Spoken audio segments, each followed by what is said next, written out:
Here's something that's been bothering me for months. I've been tracking the finances of people I know who started using AI tools seriously about 2 years ago, and the gap is getting uncomfortable. I'm not talking about tech founders or crypto bros, I mean normal people. Freelancers, consultants, small business owners. One guy I know, a video editor, went from charging $4,000 a month to pulling in $30,000 a month with only 7 clients. Same guy, same skills, same market. The only difference is he started using AI to chop long-form content into short-form clips, and suddenly he could take on 5 times the work without hiring anyone. And here's the thing nobody talks about, the wealth gap we keep hearing about isn't just between rich and poor anymore. It's between people who figured out how to use these tools and people who are still watching from the sidelines thinking they have time to catch up. They don't. Welcome back to Zero Index. I've spent the last few months digging into the actual numbers behind AI adoption, and what I found isn't just interesting, it's urgent. So let me break down exactly what's happening and why the window is closing faster than most people realize. So I started with this question: if AI is supposedly democratizing everything, why does it feel like the same people keep winning? And the data backs up that gut feeling. 74% of AI's economic value is being captured by just 20% of organizations. That's not a typo. 3/4 of the money is flowing to 1/5 of the players. Everyone else is still stuck in pilot mode, running proof of concept projects, having meetings about having meetings. Meanwhile, the companies that actually deployed these tools are seeing cash flow margins expand at twice the global average. And I want to be honest with you about something: this isn't because those organizations are smarter or have better people. It's because they moved first and kept moving. The gap compounds. Every month you wait, someone else is automating another piece of their workflow, taking on more clients, and building systems that run while they sleep. So what does this mean for you? It means the neutral position, the wait and see approach, isn't actually neutral. It's falling behind at an accelerating rate. Here's where it gets interesting. I was looking at salary data across different professions, trying to understand where AI skills actually translate into money, and the numbers are wild. On average, positions requiring AI skills pay 25% more than equivalent non-AI roles. But that average hides the real story. For accountants, the premium is 18%. For financial analysts, it jumps to 33%. Sales and marketing managers see a 43% bump. And lawyers, this one surprised me, lawyers with AI skills command a 14% wage premium. Nearly half again their base salary just for knowing how to use these tools. And the question nobody's asking is, why isn't everyone doing this already? I think it's because most people still think of AI skills as some separate technical specialty, like you need to learn to code or get a certification. You don't.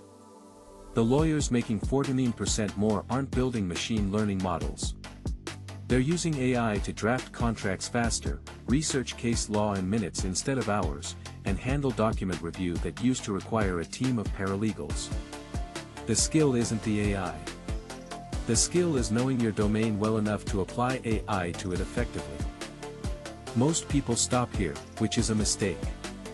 Because the wage premium is actually the smallest piece of this puzzle. The real wealth acceleration comes from speed. I pulled data on how long it takes new businesses to reach significant revenue, and the trend line is absurd. In 2023, it took an average of 38 months to hit meaningful profitability. By 2025, that dropped to 31 months. 7 months just vanished. And 61% of new ventures are now breaking even within 2 years. When I surveyed founders and freelancers about why, 93% said AI accelerated their execution. Nearly half reported speed increases of up to 5 times on core tasks. Think about what that means practically. The research that took you a week now takes a day. The outreach campaign that required a virtual assistant now runs itself. The content production that forced you to choose between quality and quantity, you don't have to choose anymore. I've been testing this myself with agentic systems and coding copilots, building small automation workflows that handle research, outreach, content repurposing, even parts of product development. And I can tell you from direct experience, if you understand a field well enough and know how to direct these tools properly, you can do the work of a small team without the team. That's not efficiency. That's leverage. And leverage is how wealth accelerates. Now let me give you the broader context because this isn't just happening at the margins. Small business AI adoption spiked in the first quarter of 2025, 60% of respondents are now using AI in some capacity. That's a 127% increase from 2023. And this is where the opportunity gets interesting for individuals. Because here's what I've noticed, most of these small businesses know they should be using AI, but they have no idea how to actually implement it. They're overwhelmed. They're busy running their operations. They don't have time to figure out which tools to use or how to connect them. So they'll pay someone who does. I've seen people earning $200 to $500 per month in early recurring revenue from niche tools, micro SaaS products, or simple automated services. Nothing fancy. Just solving specific problems for specific people. One freelancer I talked to built an automation that pulls lead data from 3 sources, enriches it, and drops it into a CRM with personalized outreach already drafted. Took him a weekend to build. He charges $1,500 a month for it. The company using it calculated they'd need a full-time employee doing manual entry to replicate what his little system does automatically.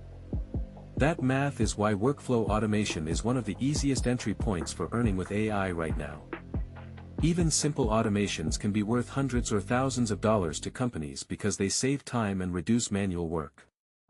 The value isn't in the sophistication of what you build. It's in the pain you eliminate.